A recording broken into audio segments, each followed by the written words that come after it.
जैसलमेर शहर से 15 किलोमीटर दूरी पर स्थित एक ऐसा गांव जिसमें अब कोई रहना नहीं चाहता। लोग कहते हैं उस गांव में भूतों और आत्माओं का डेरा है। कहा तो यह भी जाता है कि उस गांव में फैली दहशत के पीछे जो कहानी है वह उससे भी ज़्यादा भयानक और ख़तरनाक है, जिसकी बुरी नज़र की वजह से जो भी उस गांव में आता है वह अकाल मौत का शिकार बन जाता है। यूँ तो हम सभी ने कभी न कभी भूत प्रेतों और पिशाचों से जुड़ी कहानियों को पढ़ा या सुना होगा। हो सकता है कुछ ऐसी ही परलौकिक शक्तियों का सामना भी किया हो, लेकिन जो कहानी हम आपको सुनाने जा रहे हैं वह थोड़ी अविश्वसनीय ज़रूर है, लेकिन स्थानीय लोगों के लिए वह एक बेहद खौफनाक सच है जिसका सामना उन्हें अक्सर या कहें रोज़ ही करना पड़ता है। मरने के बाद भी जिंदा है वो कुलधरा। जैसलमेर से 15 किलोमीटर दूर पर स्थित एक गांव अपनी दहशत के लिए आसपास कुख्यात बन गया है।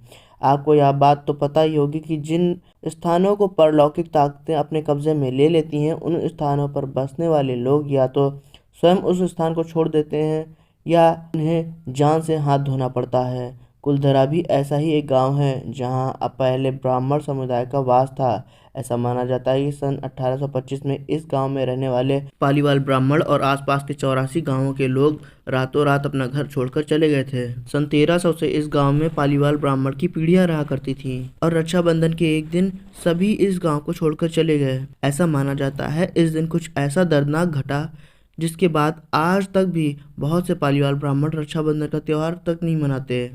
मौत से छीनकर अपनी ज़िंदगी दोबारा वापस लाई बड़े पैमाने पर हुए इस पलायन के पीछे की कहानी कुछ यह कहती है। जैसलमेर के दीवान सलीम सिंह को कुलधरा समेत 84 गांवों के मुखिया की खूबसूरत बेटी से प्यार हो गया था। सलीम सिंह ने गांव वालों को यह धमकी दी थी कि अगर उसका विवाह उस लड़की के साथ ना हुआ तो वह करों में और ज़्यादा वृद्धि करेगा। ऐसे हालात में गांव के मुखिया ने उस स्थान को छोड़कर जाने का निश्चय कर लिया और अपने पीछे यह श्राप छोड़कर गए कि जो भी उनके जाने के बाद इस गांव में रहेगा या बसने की कोशिश करेगा वह अपनी जान से हाथ धो देगा।